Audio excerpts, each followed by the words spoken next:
Hello, hello, hello. Alors, shalom à tous, bien-aimés en Christ, bienvenue dans ce nouveau chapitre, le retour à la Torah.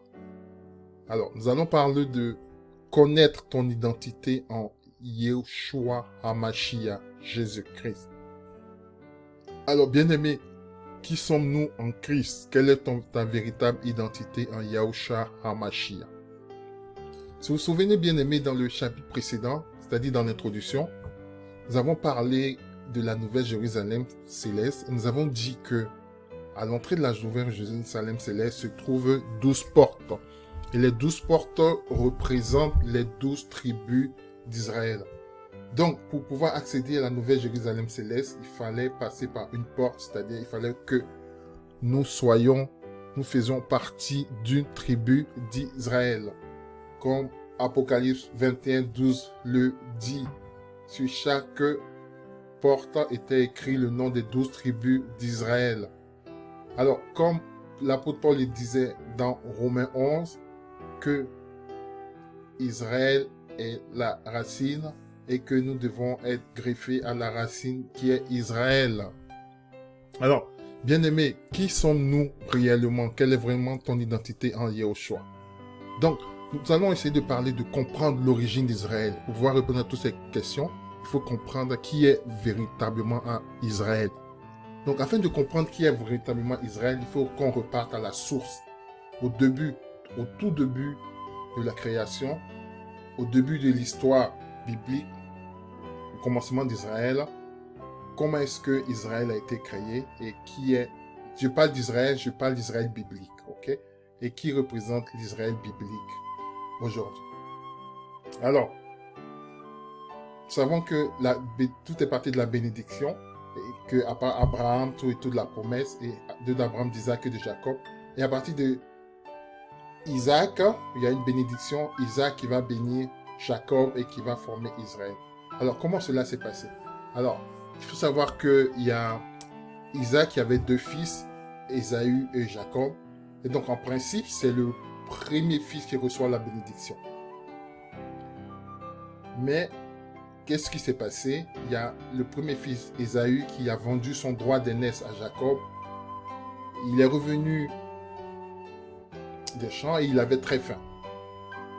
Et donc, du coup, il a demandé à son frère Jacob de lui préparer un mets, de lui donner un mets à manger. Et Jacob lui a donné à manger. Mais en retour, Jacob lui a dit, je vais te donner à manger, mais il faut que tu me donnes ton droit d'aînesse. Et c'est comme ça que Ésaü a vendu son droit d'aînesse à cause d'un repas à son frère Jacob. Et donc, au moment de la bénédiction, il y a leur mère Rebecca qui savait que le père Isaac devait bénir un de leurs fils. Et donc, Rebecca, qui aimait Jacob, a dit à Jacob, ah, ton père veut donner sa bénédiction à son enfant. Donc, ce que je te recommande, va apporter de la viande, je vais te cuisiner le meilleur repas de ton père et tu vas lui donner à manger. Et donc, en ce moment-là, il va te bénir. Et donc, Jacob également a obéi à sa maman. Il a ramené des animaux qu'il a tués dans les champs. Sa maman a cuisiné le meilleur repas du vrai gibier pour son père, Isaac. Et on sait que Isaac, à cet âge, Isaac était vraiment vieux et il voyait très très mal, même quasiment aveugle. Donc il ne pouvait pas reconnaître Ésaü de Jacob. Et donc, si vous lisez dans la Bible, vous allez savoir toute l'histoire, mais c'est en gros là le résumé de l'histoire. Et donc, c'est en ce moment-là que le frère Jacob, il a usé de ruse, et il a mis des vêtements sur lui poilus, comme Ésaü, parce que Ésaü avait beaucoup de poils. Et donc, son père, en le touchant, a senti, mais l'odeur, c'est Ésaü, mais c'est bizarre, ça ressemble à Jacob, mais je pense plutôt que c'est Ésaü. Il était un peu confus, et donc, il a accordé la bénédiction à Jacob. Donc, vous pouvez lire cette histoire dans Genèse 27 à 29. Alors, qu'est-ce qui s'est passé? On va lire très rapidement, mais je vous conseille de lire si vous voulez savoir exactement ce qui s'est passé. Comment est-ce que la bénédiction a été revenue à Jacob à la place d'Ésaü. Alors, Genèse 27, 27 à 29. Alors, Isaac sentit l'odeur de ses habits et le bénit en disant, voici l'odeur de mon fils, comme l'odeur d'un champ que l'Éternel a béni. Que Dieu te donne de la rosée des cieux et de la graisse de la terre, et abondance de froment et de mou. Que les peuples te servent, et que les nations se prosternent devant toi. Sois le maître de tes frères, et que le fils de ta mère se prosterne devant toi. Quiconque te maudira sera maudit, et quiconque te bénira sera béni. Alors, donc on vient de voir la bénédiction que Isaac a accordée à Jacob à la place d'Ésaü. Donc tout ça pour vous résumer un peu l'histoire. Comme quoi Jacob a usé de ruse parce que Ésaü a vendu son droit d'aînesse pour prendre la bénédiction que leur père Isaac a donnée. Donc vous pouvez le lire dans Genèse 27, 27 à 29. Donc on va continuer. Et donc de ce fait, si vous continuez à lire l'histoire, vous allez voir que Jacob, lorsqu'il a pris la bénédiction, après il s'est sauvé parce qu'il a appris que son frère était très en colère, que son frère était très fâché qu'il avait pris la bénédiction. Donc il s'est sauvé. Et donc en se sauvant, il est allé de l'autre côté de la rive, de l'autre côté, et donc il s'est allé se reposer là-bas. Et donc là-bas également, il y a l'ange de l'Éternel qui lui est apparu. Alors, cette histoire, on peut lire dans Genèse 32, 24 à 29. Genèse 32, 24 à 29. Lorsque l'ange de l'Éternel apparut à Jacob. Et c'est en ce moment-là que Jacob est devenu Israël. Parce que Jacob, il a lutté contre l'ange de l'Éternel. Alors, on expliquera plus tard dans d'autres vidéos c'est quoi l'ange de l'Éternel. Puisqu'il y a plusieurs personnes qui disent non, il s'est battu contre Dieu, mais il a résisté contre Dieu. Non, personne ne peut se battre contre Dieu, personne ne peut vaincre Dieu. Ok? C'était l'ange de l'Éternel. L'ange de l'Éternel, c'était une représentation de Yahweh. C'est une représentation de l'Éternel.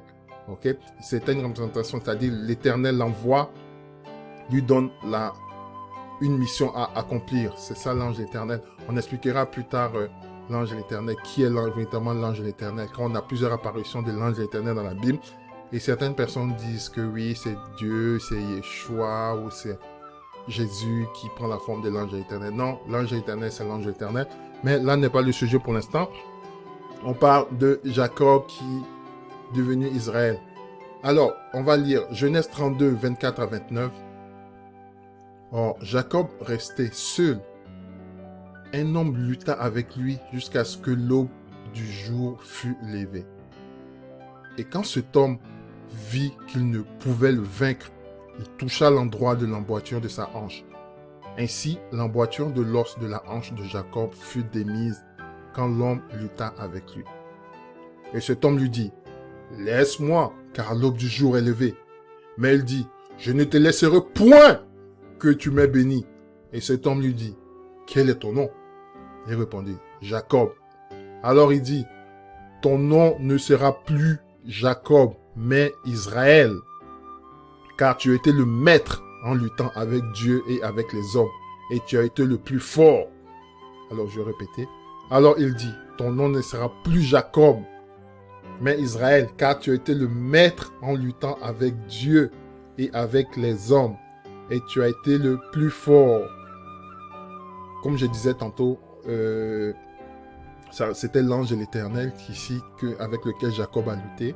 C'était pas vraiment Dieu, et Jacob, c'est marqué, tu as été le plus fort. Jacob ne peut pas être plus fort que Dieu, donc c'était l'ange de l'Éternel. Dieu a donné une mission particulière à cet ange pour venir affronter Jacob, mais Dieu lui a pas donné l'autorité de vaincre Jacob. Donc c'est pour ça la Bible dit ici que tu as été le plus fort.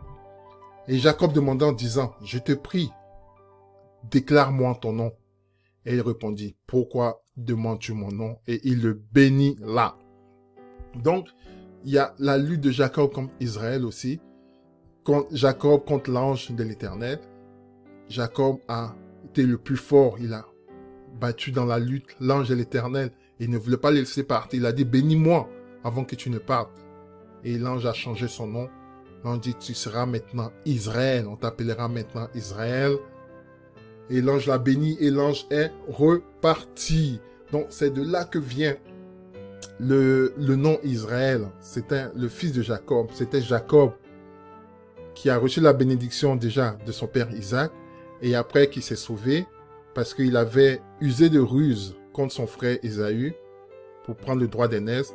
Également, en se sauvant, il y a l'ange de l'Éternel qui lui est apparu, il a combattu contre cet ange, il lui a dit, ben, tu me laisseras, tu ne partiras pas tant que tu ne me béniras pas. Et il a été vainqueur contre cet ange, l'ange de l'Éternel. Et après, l'ange de l'Éternel l'a béni et lui a dit, ton nom sera maintenant Israël. Alors, donc, comme on vient de voir, bien aimé, Israël, on comprend l'origine d'Israël. Alors maintenant, il y a eu les 12 tribus d'Israël. Alors, on sait que Jacob maintenant, qui a appelé Israël maintenant dans la suite, il a eu 12 fils. Ok?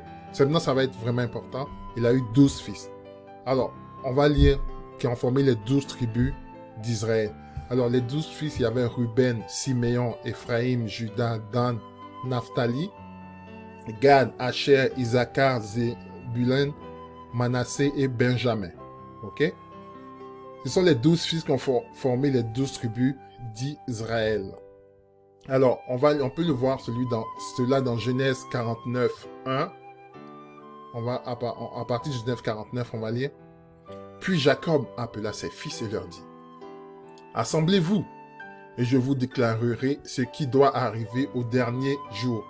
Donc, Jacob, comme je dis, il a eu 12 fils, donc il a prophétisé sur ces 12 fils, il leur a donné à chaque fils une bénédiction particulière sur les 12 tribus d'Israël. Donc, il a prophétisé sur ces 12 fils.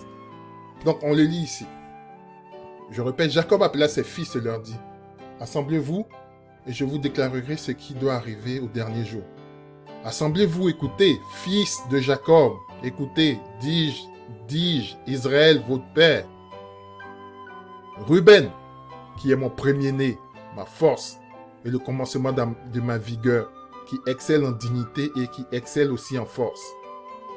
Tu t'es précipité comme de l'eau, tu n'auras pas la prééminence, car tu es monté sur la couche de ton père et tu as souillé mon lit en y montant. On sait ce qui s'est passé avec Ruben.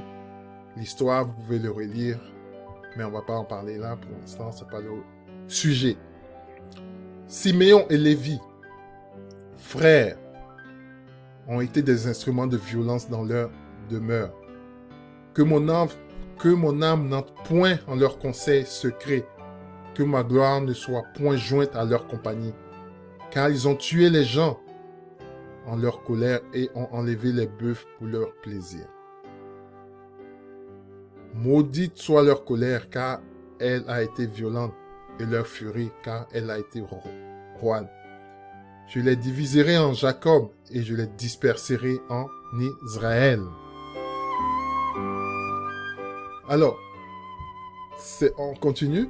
Il faut savoir que Jacob, il a eu 12 fils, et il a eu aussi Dina. Donc, les 12 fils de Jacob, chacun des fils a reçu une bénédiction. Ok, ce sont les 12 fils qui ont représenté les 12 tribus d'Israël, comme j'ai expliqué. Donc, comme on a lu, là on continue. Judas, quant à toi, tes frères te loueront. Ça, c'est la bénédiction qu'il a donnée à Judas. Quant à toi, tes frères te loueront. Ta main sera sur le collet de tes ennemis, et les fils de ton père se prosterneront devant toi. Judas est un fan de lion. Mon fils, tu es revenu de déchirer. Il s'est courbé et s'est couché comme un lion qui est en sa force et comme un vieux lion qui le réveillera. Le sceptre ne se départira point de Judas, ni le législateur dans ses pieds, jusqu'à ce que le Shiloh revienne, et à lui appartient l'assemblée des peuples. Il attache à la vigne son ânon, et au cep excellent le petit de son ânesse. Il lavera son vêtement dans le vin et son manteau dans le sang des grappes. Il a les yeux vermeils de vin et les dents blanches de lait. Alors ça, c'est la prophétie, la bénédiction qui a été donnée à Judas. On va expliquer, on reviendra sur Judas plus tard. Zabulon se logera au port des mers et sera au port des navires. Ses côtés s'étendront vers Sidon. Ça, c'est Zabulon.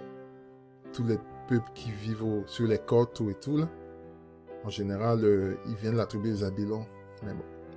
Issachar est un âne ossu, couché entre les barres des étables. On continue, verset 15. Il a vu que le repos était bon et que le pays était beau. Il a baissé son épaule pour porter et s'est assujetti aux tribus. Dan jugera son peuple aussi bien qu'une autre des tribus des nations d'Israël.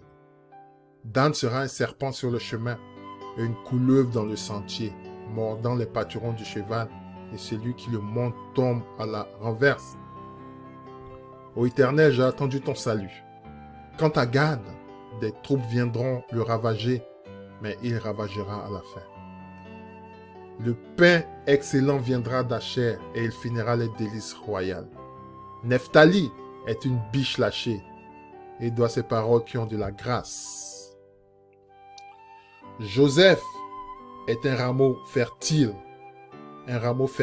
près d'une fontaine. Ses branches se sont étendues sur la muraille. On parlera de Joseph également plus tard, parce que c'est une des tribus très importantes pour la suite.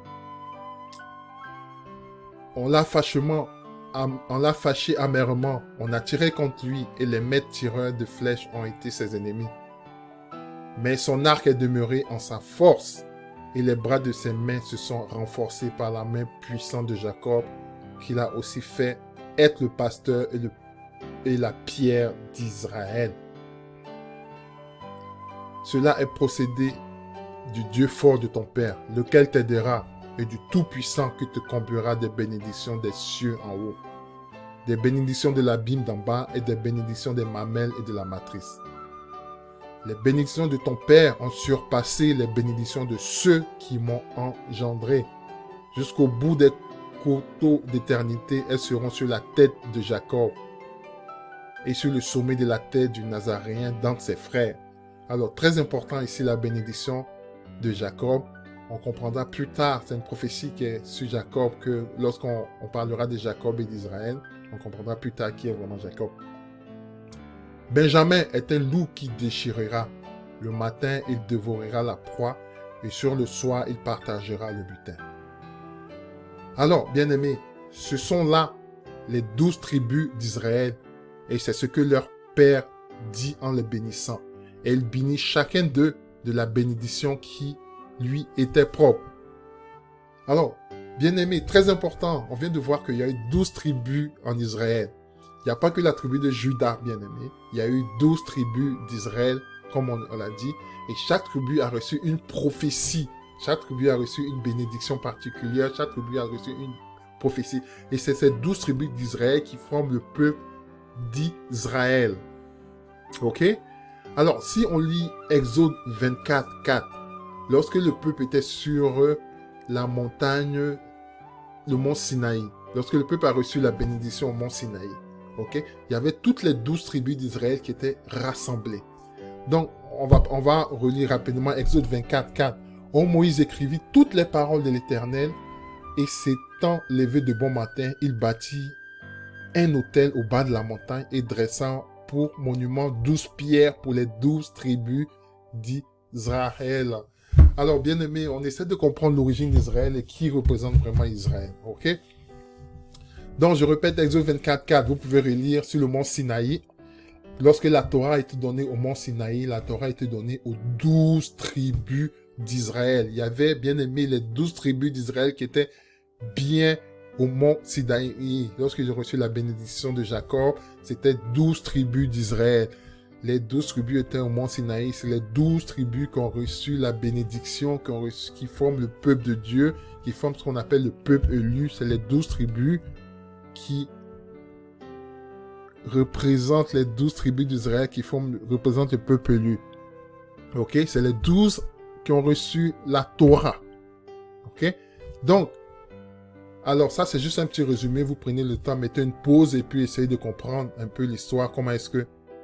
Alors, il y a Isaac, Dieu d'Abraham, Isaac et Jacob. Abraham, il y a eu Isaac avec Rebecca qui ont donné Jacob et Ésaü.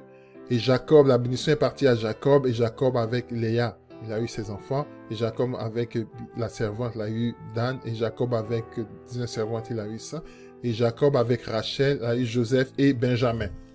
Ok? Et Joseph, il a eu 2 fils, Manassé et Ephraim. On en parlera plus tard.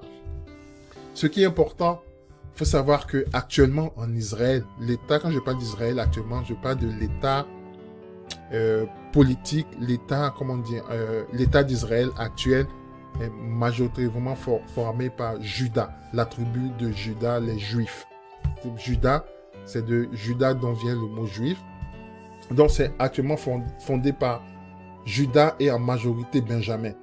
En majorité Benjamin, mais on sait qu'aussi il y a, dans l'histoire, ils disent qu'il y a les tribus perdues, certaines tribus qu'ils ont retrouvées un peu partout dans le monde.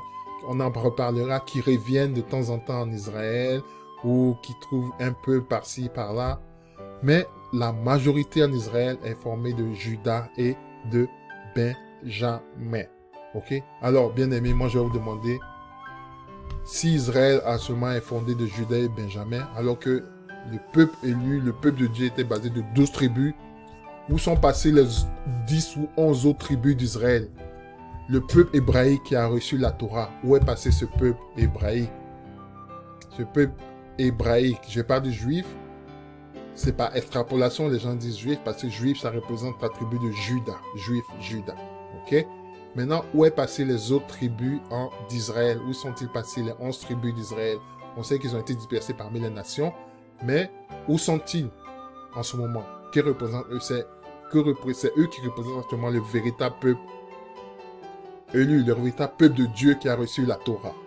Alors, c'est pour ça, bien aimé, c'est très, très important de comprendre un peu l'origine d'Israël. Donc, on va continuer dans la suite pour expliquer ce qui s'est réellement passé, car il y a eu 12 tribus qui ont reçu la bénédiction d'Israël. Vous savez déjà comment parler des différentes dispersions. Ok, tous ceux qui connaissent un peu l'histoire. Donc, je vais vous demander merci d'avoir été là pour cette petite explication. Et on va se revoir très bientôt pour la suite de l'histoire, de connaître vraiment ton identité en Yeshua HaMashiach. Shalom et à bientôt, bien-aimés. On se revoit très bientôt.